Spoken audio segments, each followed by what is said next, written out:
Atadruna manil muflis? Do you know who is the one who is a bankrupt person? And the companions respond saying, he is one who does not have any gold or silver. In our terms, one with no cash. He's a cashless person, and perhaps he owes people so much. So the messenger says, no, a true bankrupt person is he who comes on the day of judgment with a lot of good deeds next to his name. A lot of good deeds. For example, he would have salah. He would have lots of salah.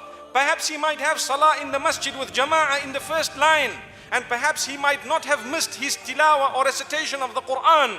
Perhaps he might have engaged in lots of remembrance of Allah. Perhaps he might have given out lots of charities.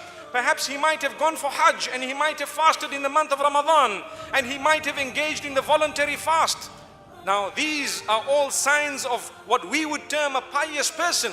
Today, my beloved brothers and sisters, piety has become an item and an issue that people gauge by looking at the outward appearance of an individual, not realizing that the true root of piety is the heart. It begins to show outwardly, correct, but not necessarily everyone who looks outwardly pious is actually internally pious. And not everyone who looks outwardly impious would be internally the same. May Allah subhanahu wa ta'ala grant us the rectification of both the internal as well as the external.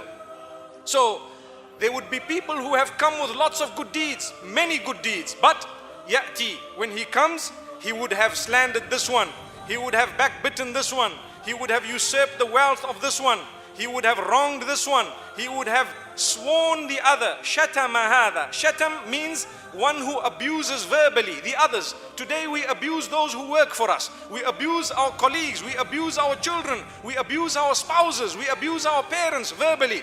How dare we do that when we are looking forward for the day we meet our Maker? How do you think it would be when we present our swear words in front of the Almighty and say, Ya Allah, when I was in the world, you gave me one chance, and here you are. Ya Allah, these are the words I used to use. A'udhu billah. May the Almighty protect us from the devil.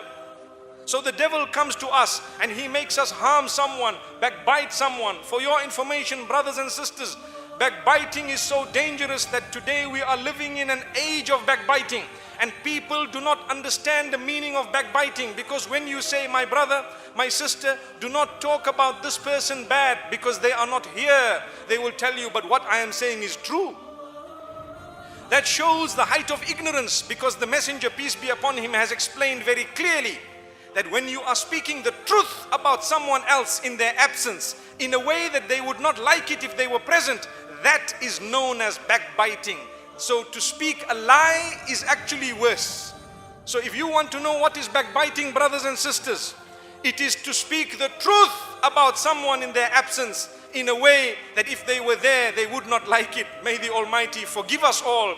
I would like to think that perhaps the bulk of us, perhaps myself included, sometimes we need to raise the awareness within ourselves of these type of words and statements. May the Almighty forgive us. And for your information, when you backbite, my brothers and sisters, immediately your salah is given away, your zakah is given away, your good deeds given away. You might be the most pious person externally, but because you have harmed someone through backbiting alone, or spreading rumor about them, or slandering. Slandering would mean al-buhtan, to create a lie about them.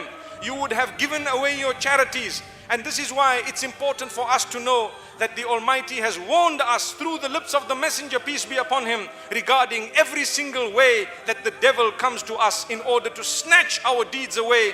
Do not let your deeds be snatched.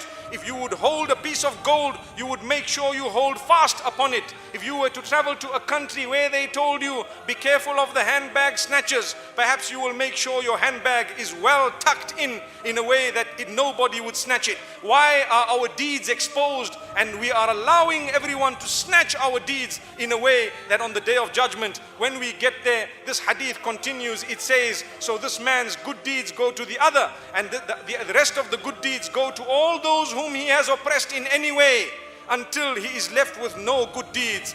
But does it stop there? The answer is no. So this pious man whom we all thought was so religious is now stripped of all, or should I say stripped of all his good deeds, because he has oppressed so many people.